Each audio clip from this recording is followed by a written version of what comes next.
Come, have a seat in the Skald circle, and hear the tale of the Devil's Sooty brother, as told by Mynogan. Before we begin our tale, did you know that we release new stories for free every week on Wednesdays? Be certain to subscribe to us on Apple Podcasts, Google Play Music, Spotify, Podbean, or whatever your favourite podcast app is.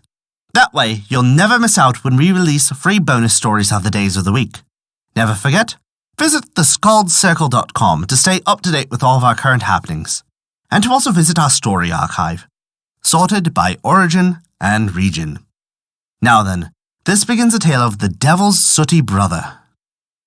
A disbanded soldier had nothing to live on, and did not know how to get on.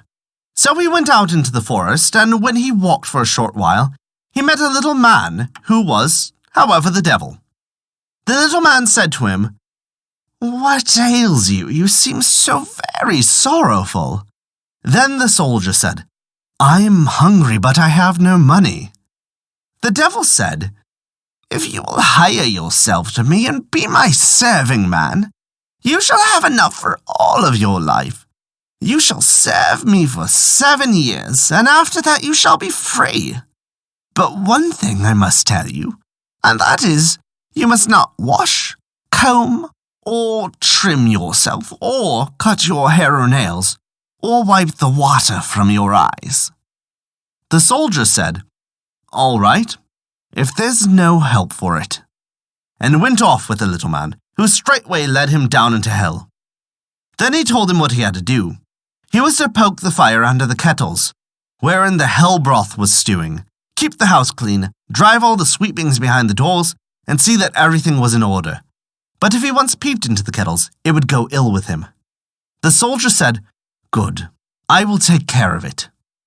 And then the old devil went out again on his wanderings, and the soldier entered upon his new duties, made the fire, and swept the dirt well behind the doors, just as he had been bidden.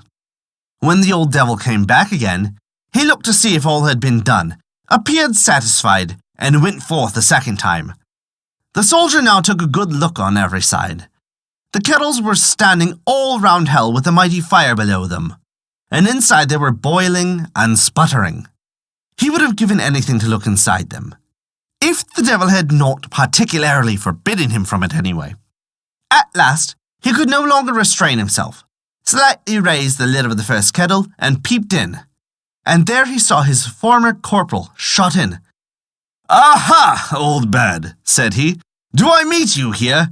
You once had me in your power, and now I have you." And he quickly let the lid fall, poked the fire, and added a fresh log. After that, he went to the second kettle, raised its lid also a little, and peeped in. His former ensign was in that one. "Aha, old bird, so I find you here. You once had me in your power, and now I have you." He closed the lid again and fetched yet another log to make it really hot. Then he wanted to see who might be sitting up in the third kettle. It was actually a general. "Aha, old bird, do I meet you here? Once you held me in power, and now I have you." And he fetched the bellows and made hellfire flare well up under him. So he did his work 7 years in hell, did not wash, comb, or trim himself, or cut his hair or nails, or wash the water out of his eyes. And the 7 years seemed so short to him that he had thought he had only been half a year. Now when the time had fully gone, the devil came to him and said, "Well, Hans, what have you done? I have poked the fire under the kettles, and I have swept all the dirt well behind the doors. But you have peeped into the kettles as well. It is lucky for you that you added fresh logs to them, or else your life would have been forfeited. Now that your time is up, will you go home again?" "Yes," said the soldier. "I should very much like to see what my father is doing at home." The devil said, "In order that you may receive the wages that you have earned, go and fill your knapsack full of the sweepings and take it home with you. You must also go unwashed and uncombed, with long hair on your head and beard, and with uncut nails and dim eyes. And when you are asked from whence you came, you must say, 'From hell,' and when you are asked who you are to say, "The devil's sooty brother and my king as well." The soldier held his peace and did as the devil bade him, but he was not at all satisfied with his wages. Then as soon as he was back up in the forest again, he took his knapsack from his back to empty it. But on opening it, the sweepings had all become pure gold. "I should have never expected that," said he, and he was well pleased and entered the town. The landlord was standing in front of the inn, and when he saw the soldier approaching, he was terrified, because Hans looked so horrible, worse than a scarecrow. He called out to him and asked, "Whence comest thou?" "From hell." "Who art thou?" "The devil's sooty brother and my king as well." Then the host would not let him enter, but when Hans showed him the gold, he came and unlatched the door himself. Hans then ordered the best room in attendance, ate and drank his fill, but neither washed nor combed himself as the devil had bidden him, and at last lay down to sleep. But the knapsack full of gold remained before the eyes of the landlord and left him no peace, and during the night he crept in and stole it away. Next morning, however, when Hans got up and wanted to pay the landlord and travel further, behold, his knapsack was gone. But he soon composed himself and thought, "Thou hast been unfortunate from no fault of thine own," and straightway went back again to hell, complained of his misfortune to the old devil, and begged for his help. The devil said, "Seat yourself. I will wash, comb, and trim you, cut your hair and nails, and wash your eyes for you."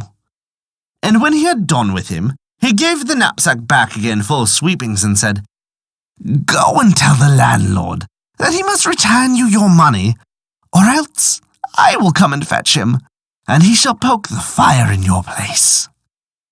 Hans went up and said to the landlord, "Thou hast stolen my money. If thou dost not return it, thou shalt go down to hell in my place, and wilt look as horrible as I." Then the landlord gave him the money, and more besides, only begging him to keep it secret. And Hans was now a rich man.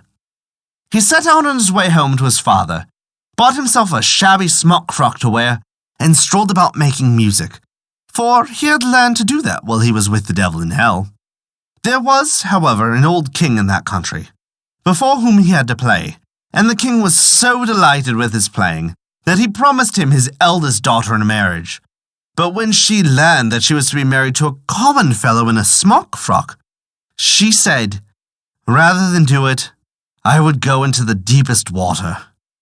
Then the king gave him the youngest, who was quite willing to do it to please her father, and thus the devil's sooty brother got the king's daughter, and when the aged king died, the whole kingdom likewise. And that is the tale of the devil's sooty brother.